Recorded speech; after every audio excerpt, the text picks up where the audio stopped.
முஸ்லிம். Abu Hurairah ரலியல்லாஹு அன்ஹு அறிவிக்கிறார்கள், அல்லாஹ்வுடைய தூதர் ஸல்லல்லாஹு அலைஹி வஸல்லம் கூறுவதாக,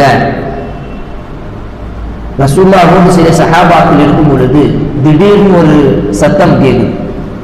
அந்த சத்தத்தை கண்டு அல்லாஹ்வுடைய தூதரை கேட்கிறார்கள் சஹாபாக்களிடம், அதவும் நம்ம அதான் உங்களுக்கு தெரியுமா இது என்ன சத்தம் அப்படின்னு, இது என்ன பொருள், எதனுடைய சத்தம் அப்படின்னு உங்களுக்கு தெரியுமா அப்படின்னு கேட்கும் பொழுது இந்த சஹாபாக்கள் வழக்கமாக சொல்றதுக்குரிய அதே வார்த்தை, அல்லாஹு வ ரசூலுஹு அஅலம், இறைவனுக்கும் இறைவனுடைய தூதருக்கும் தான் எங்களை விட அதிகமாக தெரியும்.